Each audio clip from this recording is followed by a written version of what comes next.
ഇപ്പോൾ പൊയ്ക്കൊണ്ടിരിക്കുന്നതെന്ന് പറഞ്ഞാൽ മാർത്താണ്ഡം കഴിഞ്ഞ് തക്കല എത്തുന്നതിന് മുമ്പായിട്ട് മണാലി എന്ന് പറഞ്ഞൊരു സ്ഥലത്തൂടെയാണ്. മണാലി എന്ന് പറയുന്നത് നമുക്ക് ഏറ്റവും കൂടുതൽ ഓർമ്മ വന്നൊരു കുളുവും മണാലി, നമുക്ക് തണുപ്പും എല്ലാം മഞ്ഞും അതൊക്കെയാണ് ഓർമ്മ വരുന്നത്. ഇത് മഞ്ഞോ ബാക്കി കാര്യങ്ങളൊന്നും ഇല്ല.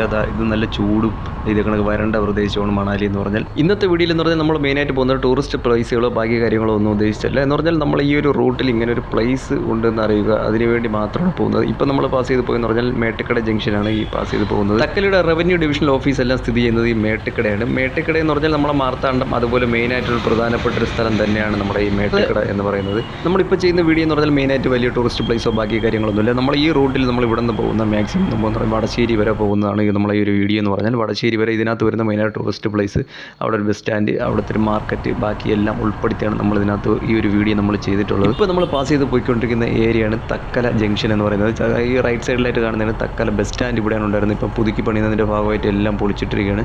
ഇതിൻ്റെ തൊട്ടടുത്ത് തന്നെ ഒരു മാർക്കറ്റ് ഉണ്ടായിരുന്നു. ഇപ്പോൾ ഇത് പൊളിച്ച സമയത്തും അതുമെല്ലാം ഇവിടെ നിന്ന് മാറിയിട്ടുണ്ട്. ഇപ്പോൾ തൊട്ടടുത്ത് എവിടെയെങ്കിലും താൽക്കാലികമായിട്ട് കാണുമായിരിക്കും. ബസ് സ്റ്റാൻഡ് ഇവിടെയാണ് റൈറ്റ് സൈഡിലായിട്ട് നമുക്ക് കാണാൻ പറ്റും. താൽക്കാലികമായിട്ട് ഇവിടെ തന്നെ നിർമ്മിച്ചിട്ടുണ്ട്. ഇവിടുന്ന് ലെഫ്റ്റ് സൈഡിൽ പോകുന്നതാണ് നമുക്കെന്ന് പറഞ്ഞാൽ പത്മനാഭപുരം പാലസിൽ പോകുന്ന. ഇവിടുന്ന് ഒരു 2 കിലോമീറ്ററിനകത്തേ വരുന്നുള്ളൂ പത്മനാഭപുരം പാലസിലോട്ട് പോകാൻ വേണ്ടി. ഇവിടുന്ന് ഈ ലെഫ്റ്റ് സൈഡിലായിട്ട് കാണുന്ന റോഡാണ് പത്മനാഭപുരം പാലസിലോട്ട് പോകുന്നത്. പിന്നെ ഇതിൻ്റെ തൊട്ടടുത്ത റെയിൽവേ സ്റ്റേഷൻ എന്ന് പറഞ്ഞാൽ നമുക്ക് ഇരണിയുള്ള റെയിൽവേ സ്റ്റേഷനാണ്. ഇവിടുന്ന് ഏകദേശം ഒരു 5 കിലോമീറ്റർ മാത്രമേ ഉള്ളൂ. ഇവിടുന്ന് റൈറ്റ് സൈഡ് കാണുന്ന റോഡാണ് നമുക്ക് ഇരണിയിലോട്ട് പോകുന്നത്. ഇരണിയിൽ വഴി നമുക്ക് നേരെ തീരദേശം കണക്ട് ചെയ്യാൻ പറ്റുന്ന റോഡും ഇത് തന്നെയാണ്, ഇരണിയിൽ തന്നെയാണ്. പിന്നെ തക്കലക്കാർക്ക് ഏറ്റവും കൂടുതൽ ആശ്രയിക്കാൻ പറ്റുന്നൊരു നമുക്കെന്ന് പറഞ്ഞാൽ ഒരു എയർപോർട്ട് എന്ന് പറഞ്ഞാൽ നമ്മുടെ തിരുവനന്തപുരം എയർപോർട്ടാണ്. നമുക്ക് ഇവിടുന്ന് ഏറ്റവും അടുത്തെന്ന് പറഞ്ഞാൽ 51 കിലോമീറ്ററാണ് തിരുവനന്തപുരം എയർപോർട്ട്. നമ്മളെ ഒരു തക്കലയും നമ്മളുടെ ദൂരം എന്ന് പറഞ്ഞാൽ. പിന്നെ തൊട്ടടുത്തൊരു ടൗൺ എന്ന് പറഞ്ഞാൽ നമുക്ക് മെയിനായിട്ട് വരുന്നതെന്ന് പറഞ്ഞാൽ നാഗർകോവിൽ തന്നെയാണ്. കറക്റ്റ് ഒരു 17 കിലോമീറ്റർ മാത്രമേ വരുന്നുള്ളൂ. നമ്മുടെ നാട്ടിൽ ഏറ്റവും കൂടുതൽ കരിക്കൊക്കെ കാണുന്നതൊക്കെയാണ് ഇവിടെ ഏറ്റവും കൂടുതൽ ഈ ഒരു പനം കരിക്ക് അല്ലെങ്കിൽ ഈ ഒരു നൊങ്ക് എന്ന് പറയുന്ന സാധനം ഏറ്റവും കൂടുതൽ കാണുന്നത്. പിന്നെ നമുക്ക് അടുത്തൊരു ടൂറിസ്റ്റ് പ്ലേസ് എന്ന് പറഞ്ഞാൽ ഈ കാണുന്ന സ്കൂളിൻ്റെ ഓപ്പോസിറ്റ് ആയിട്ട് തന്നെ ഉദയഗിരി ഫോർട്ട് എന്ന് പറഞ്ഞൊരു വലിയൊരു ബോർഡ് കാണാൻ പറ്റും. ഇവിടെ നിന്ന് ഏകദേശം ഒരു 1 കിലോമീറ്റർ മാത്രമേ വരുന്നുള്ളൂ ഉദയഗിരി ഫോർട്ടിലോട്ട്. ഈ പോകുന്ന വഴിയിൽ നമുക്ക് ഫസ്റ്റ് കാണാൻ പറ്റുന്നത് ഉദയഗിരി ബംഗ്ലാവാണ് നമുക്ക് കാണാൻ പറ്റുന്നത്. ടൂറിസ്റ്റ് ബംഗ്ലാവാണ് കാണാൻ പറ്റുന്നത്. പിന്നെ നമ്മൾ ചേരുന്ന അതിവിശാലമായിട്ടുള്ള ഒരു വൻ മതിലിൻ്റെ അടുത്ത്. ഇവിടെ പാർക്കിങ്ങിന് സെപ്പറേറ്റ് ഏരിയ ഒന്നും ഇല്ലെങ്കിൽ ഇവിടെ വണ്ടി വെച്ച് കഴിഞ്ഞാലും 10 രൂപ കൊടുക്കണം. ഇവിടെ എൻട്രി ഫീസ് എന്ന് പറഞ്ഞാൽ 30 രൂപയാണ് അവർ വാങ്ങുന്നത്. 30 രൂപയ്ക്ക് ഇവിടെ കാണാനുള്ള സംഭവങ്ങൾ എന്തെങ്കിലും ഉണ്ടോ ഇല്ലയെന്ന് അറിയത്തില്ല. എന്തായാലും കയറി നോക്കാം. ഈ ഒരു കാണുന്നതിന് ടിക്കറ്റ് കൗണ്ടർ. പിന്നെ നമുക്ക് ഫസ്റ്റ് നമുക്ക് പോകാൻ പറ്റിയ ഒരു ഏരിയ എന്ന് പറഞ്ഞാൽ ഇവിടെ വലിയ ആർച്ച് കണക്കൊക്കെ വെച്ചിട്ടുണ്ട്. ഇങ്ങോട്ട് പോകുന്ന സമയത്ത് ഇവിടെ ഒരു ചെറിയൊരു മണ്ഡപം കൂടെ കാണാൻ പറ്റും. പക്ഷേ ചുറ്റും ഒരുപാട് കാട് പിടിച്ച് കിടക്കുകയാണ്. ഒരുപാട് ആൾക്കാരോ ബാക്കി സംഭവങ്ങളോ ഒന്നും തന്നെ ഇല്ല. ഇത് പണ്ട് കാലത്ത് നിർമ്മിച്ചതെന്ന് പറഞ്ഞാൽ ഒരു വ്യത്യസ്തമായിട്ടുള്ളൊരു നിർമ്മിതിയാണെങ്കിലും ഇതെന്ന് പറഞ്ഞാൽ മെയിൻറ്റെയിൻ ചെയ്ത് നല്ല രീതിയിൽ കൊണ്ടുവരുന്നെങ്കിൽ ഒരുപാട് ടൂറിസ്റ്റുകൾ ഇതിനകത്ത് വരും എന്നാണ് എൻ്റെ ഒരു വിശ്വാസം. ഇവിടെ ഏറുമാടോ ബാക്കി കാര്യങ്ങളെല്ലാം സെറ്റ് ചെയ്തിട്ടുണ്ട്. നമുക്കത് കയറുന്നില്ല. ഇവിടെ ഒരുപാട് ഔഷധ സസ്യങ്ങളും ബാക്കി എല്ലാം ഉണ്ടെന്നാണ് അറിയാൻ കഴിഞ്ഞത്. പക്ഷേ ഈ കാടിൻ്റെ ഇടയിൽ നിന്ന് അത് എങ്ങനെ കണ്ടുപിടിക്കുക എന്ന് പറയുന്നത് യാതൊരു ഐഡിയ ഇല്ല. ഈ കാണുന്നതെന്ന് പറഞ്ഞാൽ നമ്മൾ ആ ഒരു വലിയൊരു കോട്ടയുടെ മുൻവശത്താണ് നമ്മൾ ടിക്കറ്റ് എടുക്കാൻ വന്ന നേരത്തെ ആ ഒരു ഏരിയ ഇവിടെയാണ്. ഇവിടെ നിന്നാണ് രാജാവ് എന്ന് പറഞ്ഞാൽ പ്രജകളെ കാണുന്നതും ബാക്കിയുള്ള ഏരിയ എന്ന് പറയുന്നത്. ഇവിടെ നമ്മളൊരു നേരെ പോകുന്നത് ഡിലനോയി ടോംബാണ്. പിന്നെ ഒരുപാട് തേക്ക് അവിടെ ഇവിടങ്ങളിലായിട്ട് ഇങ്ങനെ മുറിച്ചിട്ടിട്ടുണ്ട്. ഇവിടെ ഒരു ബോർഡ് വെച്ചിട്ടുണ്ട് ഡിലനോയി ടോംബ് എന്ന് പറഞ്ഞുകൊണ്ട്. നമ്മൾ നേരെ ഇനി അങ്ങോട്ടാണ് പോകുന്നത്. പോണ വഴി തന്നെ ഒറ്റ മനുഷ്യല്ല. ഇതേ കണക്ക് ഫുള്ള് കാട് പിടിച്ചാണ് കിടക്കുന്നത്. അപ്പോൾ ഒറ്റയ്ക്ക് വരുന്നവരാണെങ്കിൽ സൂക്ഷിക്കുക. ഇവിടെ പാമ്പോ ബാക്കി കാര്യങ്ങൾ എന്തെങ്കിലും ഉണ്ടെങ്കിൽ ഒരു ഐഡിയ ഇല്ല. ഈ മരങ്ങൾ കണ്ടാൽ തന്നെ പേടിയാവും. പിന്നെ ഒരു പ്രേതങ്ങൾ കയറിയിരിക്കുന്ന അതേ കണക്കൊരു സെറ്റപ്പാണ്. വിളിച്ചാൽ പോലും കേൾക്കാത്ത രീതിയിലാണ് ഇവിടുന്ന് ടിക്കറ്റ് കൗണ്ടർ ഉള്ളത്. ഏകദേശം ഒരു 1 കിലോമീറ്റർ അടുപ്പിച്ച് എനിക്ക് ഈ ഒരു ടോമ്പിൻ്റെ അടുത്ത് വരുമെന്നാണ് എനിക്ക് തോന്നുന്നത്. വരുന്നവരാണെങ്കിൽ ഒറ്റയ്ക്ക് വരരുത്, ദയവ് ചെയ്ത്. ആരെങ്കിലും ഉണ്ടെങ്കിൽ മാത്രമേ വരാവൂ. ഏകദേശം നമ്മൾ ആ ഒരു ടോമ്പിൻ്റെ അടുത്തെത്തി. ഈ പോകുന്ന വഴി തന്നെ ഫസ്റ്റ് കാണുന്നതിന് നമുക്ക് വിശ്രമിക്കാൻ വേണ്ടി ഒരു ചെറിയൊരു ഏരിയ ഇവിടെ റെഡിയാക്കിയിട്ടുണ്ട്. പിന്നെ ഈ കാണുന്നതെന്ന് പറഞ്ഞാൽ ആർക്കിയോളജിക്കൽ ഡിപ്പാർട്ട്മെൻറ്റ് ഏറ്റെടുത്ത ഡേറ്റും ബാക്കി കാര്യങ്ങളെല്ലാം അവിടെ എഴുതിയിട്ടുള്ളത്. പിന്നെ നമുക്ക് ഫ്രണ്ടിലായിട്ട് നമുക്കിവിടെ കാണാൻ പറ്റുന്നതെന്ന് കഴിഞ്ഞാൽ ഈ ഒരു ഡിലനോയുടെ ഒരു ജനനവും മരണവും ബാക്കി ഡീറ്റെയിൽ എല്ലാം ഇവിടെ എഴുതിയിട്ടുണ്ട്. മാർത്താണ്ഡവർമ്മയുടെയും കാർത്തിക തിരുനാളിൻ്റെയും കാലഘട്ടത്തിലാണ് ഡിലനോയി ക്യാപ്റ്റനായിട്ട് തിരുവിതാംകൂറിൽ പ്രവർത്തിച്ചിരുന്നത്. ഇദ്ദേഹത്തിൻ്റെ ശവകുടീരങ്ങൾക്ക് തൊട്ടടുത്തായിട്ട് ഇദ്ദേഹത്തിൻ്റെ മകൻ്റെയും ഭാര്യയുടെയും ശവകുടീരങ്ങളുണ്ട്. ഇതിലെന്ന് പറഞ്ഞാൽ തമിഴിലും ലാറ്റിൻ ഭാഷയിലും ഇതിൻ്റെ ബാക്കി ഡീറ്റെയിലും ബാക്കി എല്ലാം എഴുതിയിട്ടുള്ളതായിട്ട് കാണാൻ പറ്റും. പിന്നെ ഇവിടെ നമുക്ക് കാണാൻ പറ്റുന്നതെന്ന് പറഞ്ഞാൽ ഒരുപാടെന്ന് പറഞ്ഞാൽ പക്ഷികളെല്ലാം ഇവിടെ ഉണ്ട് എന്നാണ് അറിയാൻ കഴിഞ്ഞത്. പക്ഷേ ഈ കൂടുകളിലൊന്നും വലുതായിട്ടൊന്നും കാണാനില്ല. ഈ ബോർഡുകളിൽ അതിൻ്റെ പേരും ബാക്കി ഡീറ്റെയിലും എല്ലാം തന്നെ എഴുതിയിട്ടുണ്ട്. പക്ഷേ ഇതെന്ന് പറഞ്ഞാൽ നല്ല രീതിയിൽ പ്രൊട്ടക്റ്റ് ചെയ്ത് കൊണ്ടുവരുന്നെങ്കിൽ നല്ലൊരു സെറ്റപ്പ് തന്നെയായിരുന്നു. പിന്നെ ഒരു നല്ലൊരു പാർക്കും പിന്നെ ഒരു ചെറിയ ഒരു കുളം കണക്കുണ്ട്. അതിനകത്ത് ബോട്ടിങ് ബാക്കി കാര്യങ്ങളെല്ലാം ഉണ്ടായിരുന്നു. പക്ഷേ ഇപ്പം ഒന്നും തന്നെ ഇല്ല. പിന്നെ നമുക്ക് ഇതിൻ്റെ തൊട്ടടുത്ത് കാണാൻ പറ്റിയെന്ന് പിന്നെ ഒരു ചിൽഡ്രൻസ് പാർക്കുണ്ട്. പിന്നെ നമുക്ക് അവിടെ ഇവിടങ്ങളിലായിട്ട് ഒരു മാൻ കൂട്ടത്തിന് തന്നെ കാണാൻ പറ്റി. മാൻ മാത്രമേ ഉള്ളൂ, വേറെ ഒന്നുമില്ല. മയിൽ ബാക്കി എല്ലാം ഉണ്ടായിരുന്നു എന്നാണ് അറിയാൻ കഴിഞ്ഞത്. പക്ഷേ ഇപ്പം ഒന്നും തന്നെ ഇല്ല. ഇത്ര മാത്രമാണ് നമ്മളെ ഈ ഒരു ഉദയഗിരി ഫോർട്ട് എന്നൊരു സംഭവത്തിനാണ് അന്നേരത്തെ വിശേഷങ്ങൾ. നമുക്ക് ഇത് കഴിഞ്ഞ് നമ്മളൊരു നേരെ പോകുന്ന തൊട്ടടുത്താണ് നമുക്ക് കുമാരകോവിൽ വരുന്നത്. നമുക്ക് എൻ എച്ചിൽ നിന്ന് ഏകദേശം ഒരു 2 കിലോമീറ്റർ മാത്രമേ കുമാരകോവിൽ വരുന്നുള്ളൂ. ഈ പോകുന്ന വഴി തന്നെ അതിമനോഹരങ്ങളായിട്ട് ഇതേ കണക്ക് സ്ഥലങ്ങളൊക്കെ കണ്ട് നമുക്ക് ഏറ്റവും കൂടുതൽ നെൽകൃഷി നടക്കുന്നൊരു ഏരിയ ആയിട്ടാണ് നമുക്ക് ഈ ഒരു തമിഴ്നാടിൻ്റെ ഈ തക്കല ഈ ഒരു മാർത്താണ്ഡ ഏരിയയൊക്കെ അറിയാൻ കഴിഞ്ഞത്. പക്ഷേ എന്ന് പറഞ്ഞാൽ ഇപ്പോൾ ഒരുപാട് നെൽകൃഷി ഇല്ലെങ്കിൽ പോലും പല സ്ഥലങ്ങളിലായിട്ട് നമുക്കിവിടെ കാണാൻ പറ്റിയെന്ന് പറഞ്ഞാൽ നമുക്ക് വാഴ കൃഷി അവിടെ ഇടങ്ങളിലായിട്ട് കാണാൻ പറ്റും. മെയിനായിട്ട് എന്ന് പറഞ്ഞാൽ തിരുവനന്തപുരം ബേസ് ചെയ്തിട്ടുള്ള ഒരുപാട് ഏരിയകളിൽ നമുക്ക് ഈ ഒരു വാഴക്കുലകളെല്ലാം വരുന്നത് നമുക്ക് ഈ ഒരു ഏരിയയിൽ നിന്നാണ്. ഇവിടെ നിന്ന് തന്നെയായിരിക്കും മെയിനായിട്ട് വരുന്നത്. അതായത് ഇവിടുത്തെ വാഴക്കുലകളൊക്കെ എന്ന് പറഞ്ഞാൽ ഇപ്പോൾ മാർക്കറ്റിൽ എത്തിക്കുകയാണ്. ഇവിടെ എല്ലാം ഇപ്പോൾ വെട്ടിക്കൊണ്ടിരിക്കുന്ന ഒരു സീസണാണ് തോന്നുന്നത്. അതിമനോഹരമാണ് ഇവിടുന്ന് ബാക്ക്ഗ്രൗണ്ട് എന്ന് പറഞ്ഞാൽ ആ ഒരു മലനിരകളെല്ലാം കാണാൻ വേണ്ടി. ഇപ്പോൾ നമ്മളെന്ന് പറഞ്ഞാൽ കുമാരകോവിലിൻ്റെ മെയിനായിട്ടുള്ള എൻട്രൻസ് എത്തിയിട്ടുണ്ട്. ഇത് കറക്റ്റ് പോകുന്നതാണ് കുമാരകോവിലിൻ്റെ ബാക്കാണ്. റൈറ്റ് സൈഡിലെ റോഡാണ് നമ്മൾ നേരെ ഫ്രണ്ടിലോട്ട് പോകുന്നത്. നമുക്ക് പറഞ്ഞാൽ തമിഴ്നാട് തക്കലയിൽ നിന്നുള്ള ബസ്സുകളെല്ലാം നേരെ ഇതുവരെയാണുള്ളത്. ഇവിടെ നിന്നാണ് ബസ്സും ബൈക്ക് കാര്യങ്ങൾ. ഇത് ബാക്കിലോട്ടുള്ള എൻട്രി ഗേറ്റാണ്. ഇതിനൊരു ഫുൾ നെയിം എന്ന് പറഞ്ഞാൽ ശ്രീ വേളിമല കുമാരസ്വാമി ക്ഷേത്രം എന്നാണ്. നമുക്കിനി അവിടെ നേരെ ഫ്രണ്ടിലോട്ട് പോകാം. ഫ്രണ്ട് ഇവിടെ നിന്ന് ലെഫ്റ്റ് സൈഡിലാണ്. ഇതാണ് അതിൻ്റെ മുൻവശത്തെ ഒരു വ്യൂ എന്ന് പറഞ്ഞാൽ. ഇതിന് ചുറ്റും അതിമനോഹരമായിട്ട് ഇങ്ങനെ ഒരു മല ഇങ്ങനെ കാണാൻ പറ്റും. അതാണ് ഇവിടുത്തെ ഒരു ഹൈലൈറ്റ് എന്ന് പറയുന്നത്. പിന്നെ ഇതിന് ചുറ്റുമായിട്ട് ചെറുതും വലുതായിട്ട് ഒരുപാട് കടകളുണ്ട്. ഇത് റൈറ്റ് സൈഡിലായിട്ടൊരു മണ്ഡപം കാണാൻ പറ്റും. മണ്ഡപത്തിനകത്തോടെ കയറി എന്തെങ്കിലും ഉണ്ടെന്ന് നോക്കാൻ വേണ്ടി കയറിയതാണ്. പക്ഷേ ഒരു ഓപ്പൺ ഏരിയയാണ്, വേറെ ഒന്നും തന്നെ ഇല്ല. പിന്നെ ഇവിടെ എന്ന് പറഞ്ഞാൽ ഇതായ ഒരു ചെറിയൊരു ചാക്കിലൊരു പ്ലാസ്റ്റിക് ചാക്കിൽ ഇതേ കണക്ക് റൗണ്ടായിട്ട് എന്തോ പെയിൻറ്റ് ചെയ്തതൊക്കെ വെച്ചിട്ടുണ്ട്. ഇത് എന്താണെന്നൊരു ഐഡിയ ഇല്ലായിരുന്നു. പുറത്തിറങ്ങി നോക്കിയപ്പോഴാണ് ഇത് എന്താണ് സംഭവം മനസ്സിലായത്. ഇത് പപ്പടമാണ്. പപ്പടം 20 രൂപയാണ് ഇതിൻ്റെ ഒരു കെട്ടിൻ്റെ വില. എന്ന് പറഞ്ഞാൽ എന്തായിരിക്കും, എരിവായിരിക്കും എന്നാണ് എനിക്ക് തോന്നുന്നത്. അല്ലെങ്കിൽ ഒരു കളർ വരത്തില്ല, മുളക് പൊടിയിട്ട് അല്ലാതായിരിക്കും ഈ ഒരു കളർ വരുന്നത്. പിന്നെ നമുക്ക് ഇവിടെ നിന്ന് കഴിഞ്ഞാൽ അതിൻ്റെ മുൻവശം നല്ല അതിവിശാലമായിട്ട് കാണാൻ പറ്റും. നമുക്ക് ഇനി നേരെ ഇതിനകത്തോട്ട് പോകും. ഇപ്പം നട അടയ്ക്കുന്ന സമയം കൊണ്ട് വലിയ തിരക്കോ ബാക്കി കാര്യങ്ങളോ ഒന്നും തന്നെ ഇല്ല. ഇത്രമാത്രമാണ് നമ്മൾ ആ കുമാരസ്വാമി ടെമ്പിളുമായിട്ട് ബന്ധപ്പെട്ടൊരു കാഴ്ചകളെന്ന് പറയുന്നത്. അതിമനോഹരം തന്നെയാണ് ഇതിൻ്റെ ചുറ്റുപാട് എന്ന് പറഞ്ഞാൽ. ചുറ്റുപാട് ഈ ഒരു മലനിരകൾ ഉള്ളതുകൊണ്ടായിരിക്കും ഇത്ര ഒരു ഭംഗി എന്ന് പറയുന്നത്. ആൾക്കാരൊന്നുമില്ല, വലിയ തിരക്കൊന്നുമില്ല. ഇവിടെ നമ്മളിനി നേരെ പോകുന്നതെന്ന് പറഞ്ഞാൽ ആ ഒരു അമ്പലത്തിൻ്റെ ബാക്ക് സൈഡായിട്ടുള്ള ഏരിയ കൂടെ തന്നെയാണ്. ഈ ഒരു അമ്പലമായിട്ട് ബന്ധപ്പെട്ട് വലിയൊരു കുളം ഇവിടെ കാണാൻ പറ്റും. അവിടെ നിന്നുള്ളൊരു വ്യൂ ആണ് ഇതുണ്ട്. ഇത് ആ ഒരു അമ്പലം അതിൻ്റെ ബാക്ക്ഗ്രൗണ്ട് വരുന്ന ആ ഒരു മലനിരകളാണ് ഇത് വരുന്നത്. ഇതിൻ്റെ ചുറ്റും എന്ന് പറഞ്ഞാൽ ഇതേ എല്ലാം കൃഷിത്തോട്ടങ്ങളാണ് നമുക്ക് കാണാൻ പറ്റിയെന്ന് പറഞ്ഞാൽ. എല്ലാം വാഴ കൃഷിയാണ്. ഒരുപാട് ഇങ്ങനെ ഈ വിശാലമായ ഏക്കറിൽ തന്നെ ഒരു വാഴകൃഷി ഇങ്ങനെ കിടപ്പുണ്ട്. പിന്നെയും നമ്മൾ അതിൻ്റെ സൈഡിൽ കൂടെ തന്നെ ഇങ്ങനെ യാത്ര തുടർന്നായിരുന്നു. എന്ന് പറഞ്ഞാൽ ഇടത്തെ സൈഡിൽ മൊത്തം വാഴത്തോട്ടും റൈറ്റ് സൈഡിൽ എന്ന് പറഞ്ഞാൽ ഈ വലിയൊരു തടാകമാണ്. എനിക്ക് തോന്നുന്നു ഈ ഒരു തടാകം ഇവരെന്ന് പറഞ്ഞാൽ ഈ ഒരു കൃഷി ആവശ്യങ്ങൾക്ക് വേണ്ടി ഉണ്ടാക്കിയതായിരിക്കും. അല്ലെങ്കിൽ ഇങ്ങനെ ഒരു താഴ്ന്ന ഭാഗത്താണ് ആ ഒരു കൃഷിയുള്ള ആ ഒരു ഏരിയ എല്ലാം കിടക്കുന്നത്. ഇങ്ങനെ ഒരു ഹൈറ്റുള്ള സ്ഥലത്താണ് ഇങ്ങനെ ഒരു തടാകം കിടക്കുന്നത്. ഈ മലമുകളിൽ നിന്ന് വരുന്ന വെള്ളമായിരിക്കും ഇവിടെ എല്ലാം സ്റ്റോർ ചെയ്ത് ഇവർക്ക് കൃഷി ആവശ്യങ്ങൾക്കും ബാക്കി എല്ലാം വേണ്ടി എടുക്കുന്നത്. അല്ലാതെ വേറൊരു സെറ്റപ്പും ഒന്നും കാണാനില്ല. അങ്ങനെയാണെന്ന് എന്നാണ് എൻ്റെ ഒരു വിശ്വാസം. ഇത് നമ്മൾ നേരെ ചെന്നിറങ്ങുന്നത് ആ മെയിൻ റോഡിൽ തന്നെയാണ്. ആ മെയിൻ റോഡിൽ നമ്മൾ നേരെ പോകുന്നതെന്ന് പറഞ്ഞാൽ ആ കുമാരകോവിലിൽ നമ്മൾ നേരത്തെ കണ്ട ആ ഒരു എൻട്രൻസിലോട്ടാണ് പോകുന്നത്. ഇവിടെ നമ്മൾ പുറത്തിറങ്ങുമ്പോൾ ഫസ്റ്റ് കാണുന്നതെന്ന് പറഞ്ഞാൽ ഉടുപ്പി ഇൻ്റർനാഷണൽ ഹോട്ടലാണ്. ഈ ഒരു ഹോട്ടൽ അറിയാത്തവരായിട്ട് ആരും കാണത്തില്ല. ചുരുക്കം ചില ആൾക്കാരൊക്കെ ഒഴിച്ച് ബാക്കി എല്ലാവർക്കും അറിയാമെന്നാണ് എൻ്റെ ഒരു വിശ്വാസം. നമ്മളിതുവഴി നേരെ ഇനി നാഗർകോവിൽ സൈഡിലോട്ടാണ് പോയിക്കൊണ്ടിരിക്കുന്നത്. നമ്മളിനി നേരെ പോയിക്കൊണ്ടിരിക്കുന്നത് വില്ലുകുറി എന്ന് പറഞ്ഞ സ്ഥലത്താണ്. വില്ലുകുറി എന്ന് പറഞ്ഞാൽ ആ പേര് പോലെ തന്നെ അതിനൊരു പ്രത്യേകതയുണ്ട്. വില്ല് കുറി എന്ന് പറഞ്ഞാൽ വില്ല്, അമ്പ്, വില്ലിൻ്റെ വില്ലും, പിന്നെ എന്ന് പറഞ്ഞാൽ കുറി എന്ന് പറഞ്ഞാൽ ഈ നമ്മളിവിടെ ലക്ഷ്യം വയ്ക്കുന്ന ആ ഒരു സ്ഥലത്തിൻ്റെ ഈ അങ്ങനെയാണ് വില്ലുകുറി എന്ന് പറയുന്ന സ്ഥലം എന്ന്. ഇവിടെ ഏറ്റവും ഫേമസ് ആയിട്ടുള്ള സാധനം എന്താണ്? വില്ലുകുറി അക്വാഡക്റ്റ്. ഈ കാണുന്നതാണ് വില്ലുകുറി അക്വാഡക്റ്റ്. ഈ വില്ലുകുറി അക്വാഡക്റ്റിലേക്ക് വെള്ളം വരുന്നതെന്ന് പറയുന്നത് മാമ്പഴത്തുറൈ ഡാമിൽ നിന്നാണ് വെള്ളം വരുന്നത്. മാമ്പഴത്തുറൈ റിസർവിയറിൽ നിന്നാണ് ഈ വെള്ളങ്ങളെല്ലാം വരുന്നത്.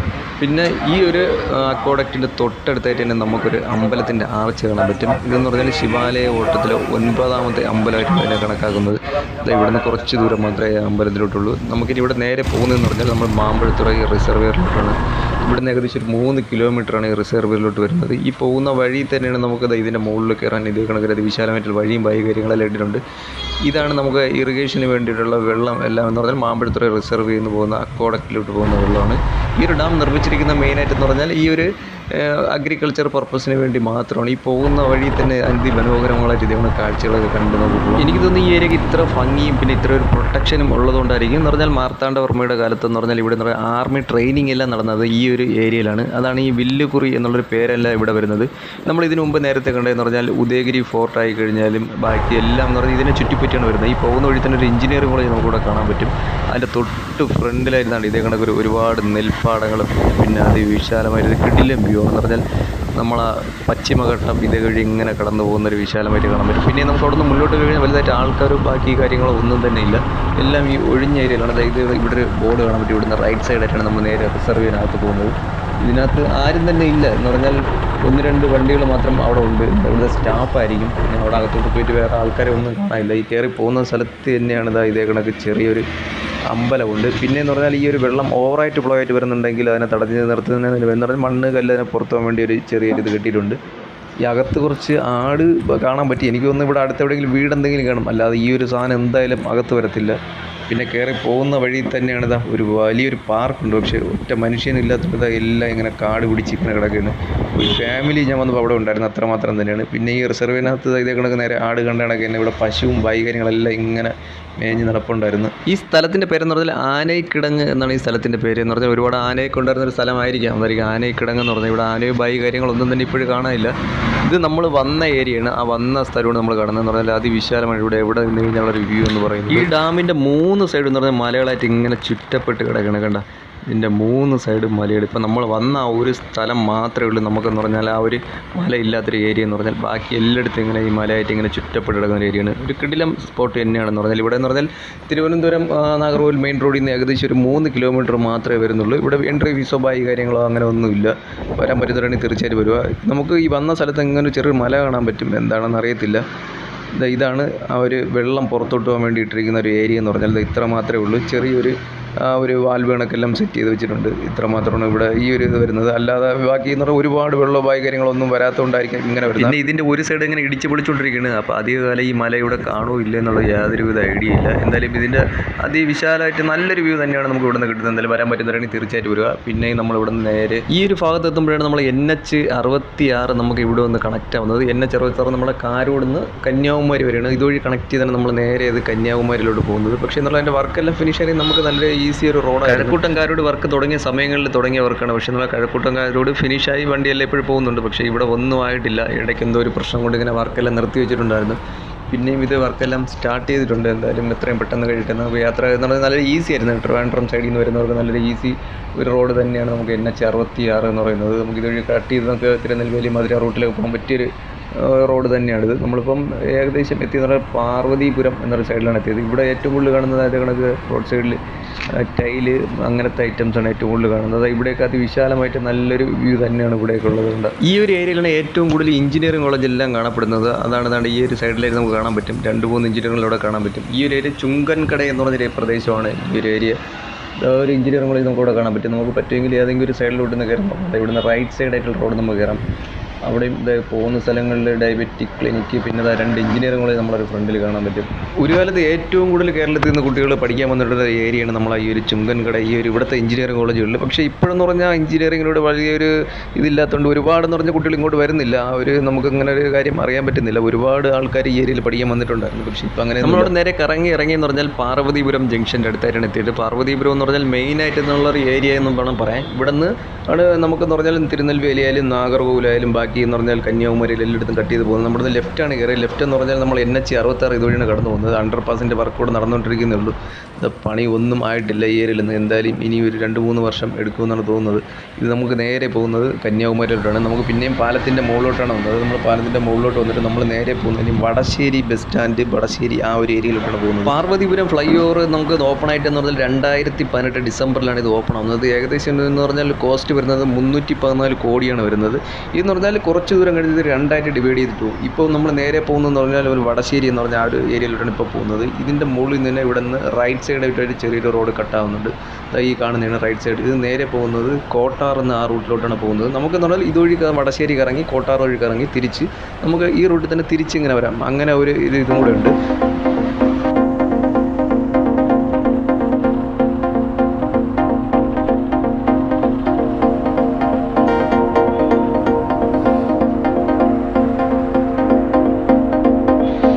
നമ്മൾ നാഗർകോവിലിൽ നിന്ന് പറഞ്ഞാൽ തിരുനെൽവേലി പോകുന്ന സമയത്ത് ഏറ്റവും കൂടുതൽ തെറ്റിപ്പോകുന്നൊരു ജംഗ്ഷനാണ് ഈ ഒരു ജംഗ്ഷൻ. ഇവിടെ നിന്ന് റൈറ്റ് പോയി കഴിഞ്ഞാൽ നേരെ ടവർ ജംഗ്ഷൻ എന്ന് പറഞ്ഞ സ്ഥലത്ത് പോയി കയറാം. അവിടെ നിന്നാണ് കോട്ടാർ പിന്നെ കന്യാകുമാരി പോകുന്ന റൂട്ട്. പക്ഷേ ആ ഒരു മിസ്റ്റേക്ക് വരരുത്, എപ്പോഴും നോക്കുക, ശ്രദ്ധിക്കുക. ഇവിടെ നിന്ന് ശകലം കൂടെ മുന്നോട്ട് പോകുമ്പോൾ ഇവിടെ നിന്ന് ലെഫ്റ്റ് സൈഡിലോട്ട് റോഡ് കാണാൻ പറ്റും. ഇതാണ് നമുക്ക് നാഗർകോവിൽ ടൗൺ റെയിൽവേ സ്റ്റേഷനിൽ പോകുന്ന റോഡ്. ഇതുവഴി നേരെ പോയാലും മതി.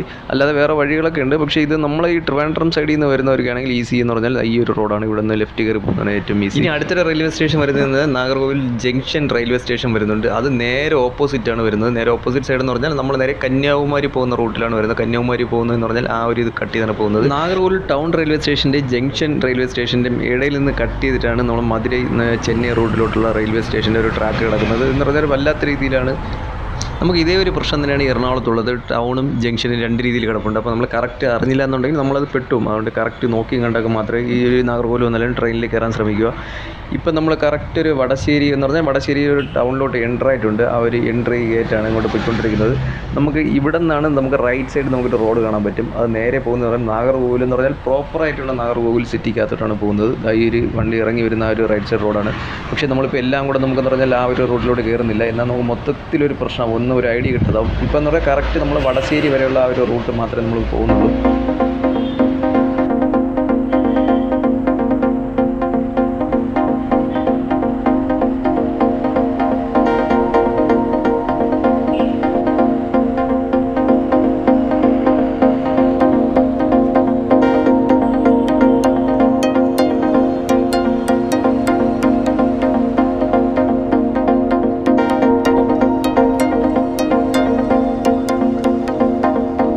ഇപ്പോൾ നമ്മൾ പ്രോപ്പർ വടശ്ശേരി ഒരു റൗണ്ട് അബൌട്ടിൻ്റെ അവിടെയാണ് എത്തിയിട്ടുള്ളത്. നമ്മളിപ്പോൾ ട്രിവാൻഡ്രം സൈഡിൽ നിന്ന് വരുന്നവരാണെങ്കിൽ ട്രിവാൻഡ്രം സൈഡിൽ നിന്ന് റൈറ്റ് സൈഡ് ഇറങ്ങുന്നതാണ് നമ്മുടെ വടശ്ശേരി മാർക്കറ്റ്. ഈ കാണുന്നതാണ് വടശ്ശേരി മാർക്കറ്റ്. നമുക്ക് എന്തായാലും ഇതിനകത്തോട്ട് കയറാം. ഇതിനകത്ത് വടശ്ശേരി മാർക്കറ്റിൽ എന്താണ് കിട്ടുന്നതെന്ന് നമുക്ക് യാതൊരു ഐഡിയ ഇല്ല. ഇതൊരു ഹോൾസെയിൽ മാർക്കറ്റ് അല്ല, ഒരു റീറ്റെയിൽ മാർക്കറ്റ് എന്നാണ് നമുക്ക് അറിയാൻ കഴിയുന്നത്. നമുക്ക് ആദ്യം ഇതിൻ്റെ പുറത്തൂടെ നമുക്ക് ഒരു റൗണ്ട് പോയതിനു ശേഷം ഇതിനെ ഉള്ളിലോട്ട് കയറാം.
നമുക്കിവിടെ ഏറ്റവും കൂടുതൽ കാണാൻ പറ്റുന്ന പറഞ്ഞാൽ വെജിറ്റബിൾ മാർക്കറ്റാണ് ഇത് മെയിനായിട്ട് വരുന്നതെന്ന് പറഞ്ഞാൽ വേറെ ഒന്നും തന്നെയല്ല ഫിഷ് മാർക്കറ്റോ ബാക്കിയെന്ന് പറഞ്ഞാൽ പ്രൊഫഷണൽ ഐറ്റംസോ ബാക്കി കാര്യങ്ങളൊന്നും തന്നെ ഇവിടെ വരുന്നില്ല. ഏറ്റവും കൂടുതൽ വെജിറ്റബിൾസ് ആണ്. ഇതിൻ്റെ തൊട്ടടുത്താണ് നമുക്ക് വരുന്നതെന്ന് പറഞ്ഞാൽ ഇപ്പം നിൽക്കുന്ന സ്ഥലം നമ്മൾ മാർക്കറ്റ് ഇതൊരു കറക്റ്റ് ഒരു ജംഗ്ഷൻ.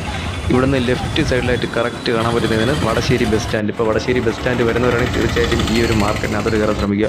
അവിടെ നിന്നൊരു 50 മീറ്റർ പോലും ഇല്ല.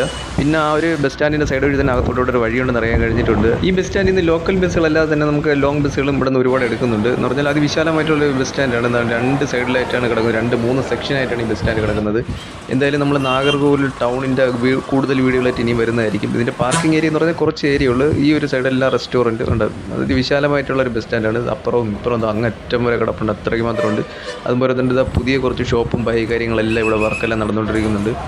എന്തായാലും ഇതേ കണക്കുള്ള ഇനിയും വീഡിയോകളായിട്ട് തീർച്ചയായിട്ടും വരുന്നതായിരിക്കും. നമ്മൾ നാഗർകോവിലിൻ്റെ വിശേഷങ്ങൾ തീർന്നിട്ടില്ല. നാഗർകോവിൽ സിറ്റി ടൂർ എന്നുള്ളൊരു വീഡിയോ ഇനിയും നമ്മൾ ഒരുപാട് ഏരിയകളായിട്ട് ഉൾപ്പെടുത്തിക്കൊണ്ട് ഇനിയും വീഡിയോകളായിട്ട് തീർച്ചയായിട്ടും വരുന്നതായിരിക്കും.